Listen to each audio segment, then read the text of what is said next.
I'm back again with super collector Marshall Fogel, and we're gonna take a look at some of the new items in his collection and learn from him on his approach to buy such amazing sports cards and memorabilia.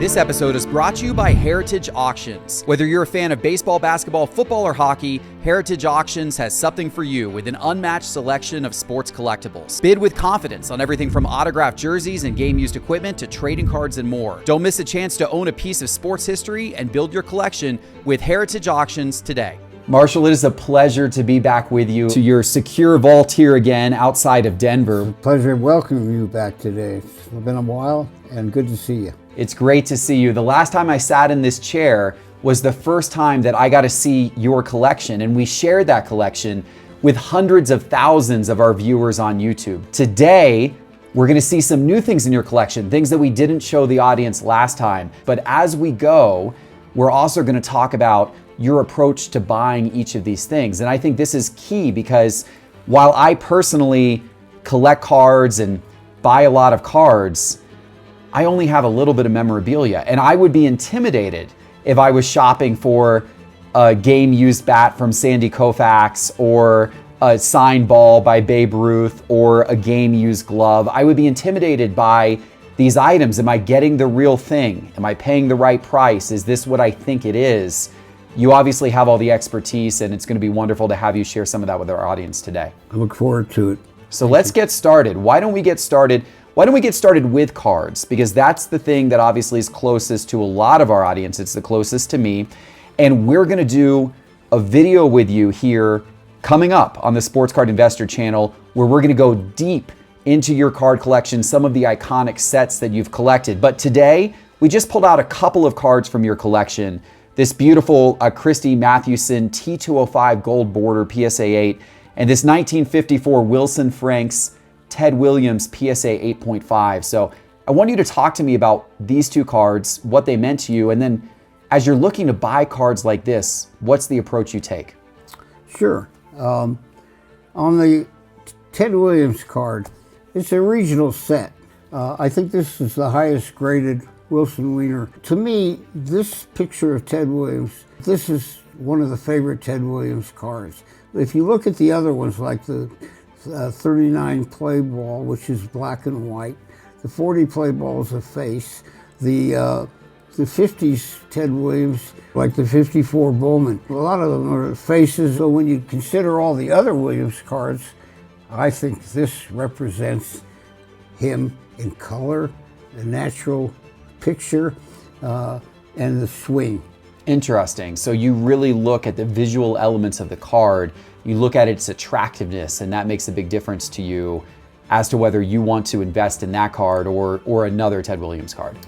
Right. In other words, I try to collect in a collage fashion. I like to have the uniform and the bat and what other matters surround, so that my view of collecting is to try to collect a player that you like and make a story. What about this pre-war card here? Very iconic card, the T205 gold border. Well, as you know, most of these gold borders aren't gold anymore. They got a lot of problems with them. The challenge is two things. One is the border. The other thing is, if you see the color of that card, it's absolutely exceptional. For a card this age, I mean, it honestly almost looks brand new. Well, most of the ink was not manufactured in America. So a lot of the color cards are ink from Germany. So if you collect these early cards, appreciate why the color is the way it is. For the high end, do you always think graded these days for the very high end? I would recommend it. You know, in grading, there's what's called eye appeal. Well, that's the secret way out. If you think you may think it's an 8, but the eye appeal is so subjective, they'll say it's a 6. So in answer to your question, if you're going to collect any of these cards, pick a grading service that you trust. Many of the cards in Marshall Fogel's collection, plus millions of others, are available to browse for free in the Sports Card Investor app. You can even see their current prices. Download now for free by searching for Sports Card Investor in the App Store on your phone. Well, that's great information about cards. let's talk about some of the memorabilia, because you have so much of it, such a vast collection, and this is what I'm really eager to learn more about. Why don't we start with gloves? Two types of gloves. The game used glove, this is Nolan Ryan, and to show you how beautiful model gloves can be. This glove is probably around 1910, but it's never used. Can you imagine a glove like this? It's like an art piece. 1910, and it looks absolutely brand new. It looks like it was manufactured yesterday. There's a fellow, baseballglovecollector.com. He has hundreds of books of what these gloves look like, how much they cost, and what the date period would be. This is a precursor to buying anything. Is it the period where the player played? It's a lot of fun. I always say, collect anywhere you see the statue of a player at a ballpark. That's what you start with. That's good advice. Collect when you see the statue of the player at the ballpark. I like that. Get the feel of Nolan Ryan hitting his 6th no-hitter. This is a Nolan Ryan actual game-used glove. Correct. When I look at, see how he took care of the glove? Mm-hmm. Look how supple it is. Yeah. It's kind of magic to put it on. Yeah, that's really cool. Thank you for letting me do that. Sure. Let's talk about baseballs. Okay. You've got some really unique baseballs here. Tell us about these baseballs that are out. So why don't we take a look at the 1934 World Tour ball. Wow. When they went to Japan. There's a beautiful Babe Ruth autograph right on the front of that ball. Take a look at this. Lou Gehrig, Lefty Gomez, Connie Mack, Earl Averill, Jimmy Fox, and the list goes on. That's an incredible baseball. So this was from a traveling, essentially the All-Stars, right, at the time, traveled to Japan? We always say whoever wanted to get away from their wife went on the trip. And what a Babe Ruth autograph. I mean, just so bold, right in the middle. Babe Ruth knew he was the perennial star at the time, right? Mr. Sweet Spot. And he just put it right there across the sweet spot of the baseball. We could even do better. Take a look at that signature. Wow. That is a bold Babe Ruth signature. Beautiful Babe Ruth signature on the ball. Okay, so why did it get a 9? First of all, when you handle a ball, always use your fingers on the string. Because if you get it on the leather, you have oil in your fingers and you'll start staining it. Now when they grade these balls, they not only grade the signature, and you can see, if you look closely on the T on Ruth, he never signed the T going this way. He pressed down on the pen, you can see a little round dot, and sign it that way. Yeah. Now how do you know that's a real Babe Ruth autograph? 2 reasons. 1, it's been authenticated by 2 different agencies, and 2, I've seen so much of this. So can I look at a Babe Ruth ball and tell you if it's real or not? Probably 90% of the time. Experience makes you better at what you do, and looking at stuff. Like if you go to a convention and you're interested in a subject, look at that subject, study it.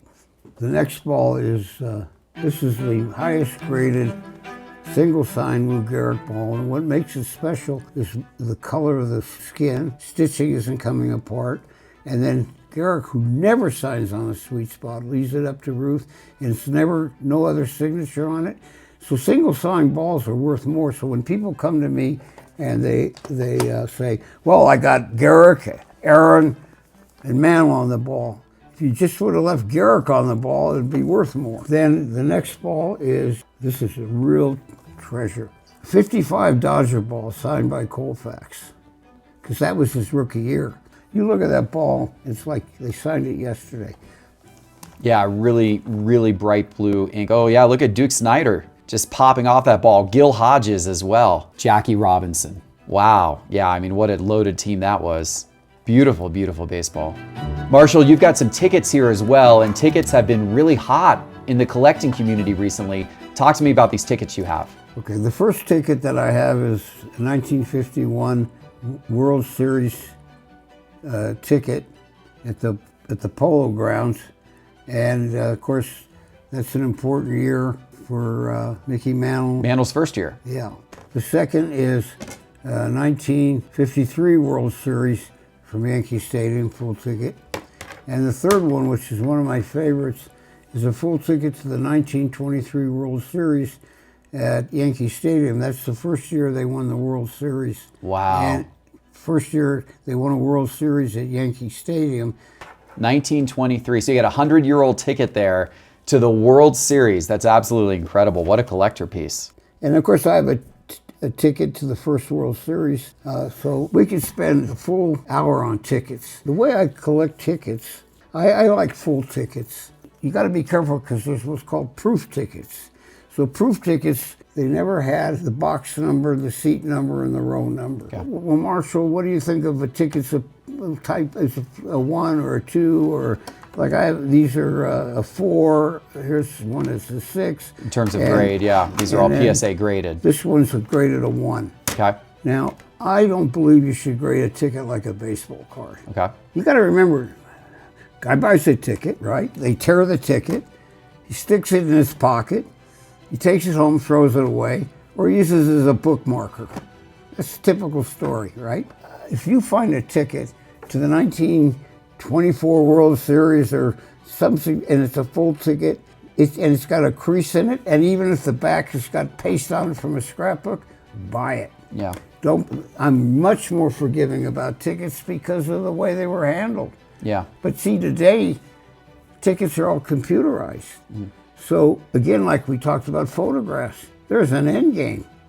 So I'm not critical if you want to collect stubs, because pretty soon the demand is bigger than the supply. Now we have a whole episode coming up that we just recorded together, which we'll show the audience soon, about Type 1 photos. But I had you pull one out that's not going to be in that episode, but this one's a super special one. Tell us about this photo. If you see right here, the "Don't Quit" sign. Yep. This is Lou Gehrig when he was giving his famous speech. Nobody knows what happened to that sign, but there is a duplicate, only one, and I have it. Look at the photo. He's very emotional. You know, when he gave that speech, I'm the luckiest man, he didn't want to talk. What Joe McCarthy did, he says, you got to say something. There's 60,000 people here. You got to say something. And that's when he made it up. Didn't have notes. I think right now, he knows he's sick. There's a lot in this photograph. Not only what's going on in his mind, but what the end of his life was like. Unbelievable. And tomorrow, when we get into bats, I have a very special bat that Lou Gehrig signed before he died. Wow. Well, the audience is going to be super excited to see that in a future episode. And we've also got an episode coming out about photos and how to buy photos and how to understand the difference between Type 1 and Type 2. So we're not going to cover that in this video. We're going to make everyone watch the next one. But before we wrap today, I do want to touch on a couple of bats. We got a whole collection of bats that we're also going to see in a video here soon. But what are these two bats that you brought out? The way I collect bats is I try to have a collection of Hall of Famers. And, you know, I have a few that are not in the Hall of Fame that are my favorites. But most of them are. Maybe some bragging rights here. The most complete Hall of Fame game-used bat collection, bigger than the Hall of Fame. You have more Hall of Fame game-used bats than the Hall of Fame. Wow. Here's some examples. I don't think there's more than maybe three Sandy Koufax game-used bats. Well, of course, because Koufax, being a pitcher, you wouldn't see that many Koufax bats out there. That's actually pretty wild. You've got one, and it's signed. Well, and I like pitching bats because they're rare. You know, I really go after them because that's part of the game. Yeah. And especially if they played in the American League, you know, they didn't get to hit. We'll do a teaser. Feel how smooth that is. The tree super smooth. Looks beautiful because they bone rubbed them. So this is a Joe DiMaggio game-used bat that we're looking at right here. I will tell you that this bat was probably around 1937, 1940 era. Tomorrow we'll talk about how do you break the code? The size of the knob, the color of the wood, is it a first cutting, the center brand, the trademark. All this is coded. I think people will really be interested in what all these things mean, like the lightning marks and power ice, whether the P goes past the vertical line. It's very interesting. Why is this signature in script and not in block letters? And so we'll get into that tomorrow. I look forward to doing that with you, and we're going to be showing that to our audience soon in an upcoming video as well. So we'll get a lot more into bats in the near future, but those are a couple of incredible pieces. I have one more question for you, Marshall. As you're buying items like this, are you looking at auction houses? Are you scouring auction houses? Are you going to memorabilia shows and card shows like the National? What are the different ways that you've bought for your collection over the years? Well, I started before the internet, so I would go to auction houses and I would study everything, bats, and learn and read and talk. I'd go to all the Nationals. The National was the place to buy. Today, I think it's really complicated because there's so much out there. And your own show, when you go to the National or you go to a show, I find what you have to say is valuable. Thank you. Appreciate that, Marshall. And thank you for sitting down with us again today. This has been absolutely amazing, and it's just the first of several videos which we're going to be showing our audience here in the upcoming weeks. Well, I appreciate it. You know, I know it costs you a lot of money to come out here, so I'll write you a check and make you even. It is our honor and our pleasure to be here today. Hopefully everyone out there enjoyed it. I'm sure you did. If you're not subscribed to our channel, please subscribe, hit that like button, and you're going to want to see these episodes that are forthcoming with Marshall and not miss them at all. Marshall, appreciate you, sir. Thank you once again for sharing your collection with the world. My pleasure.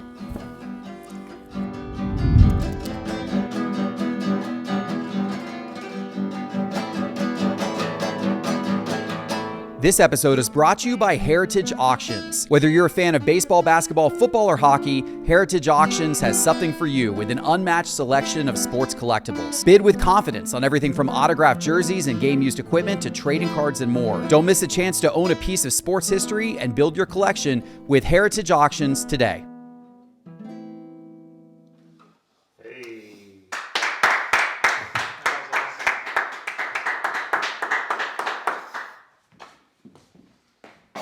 That's so sick.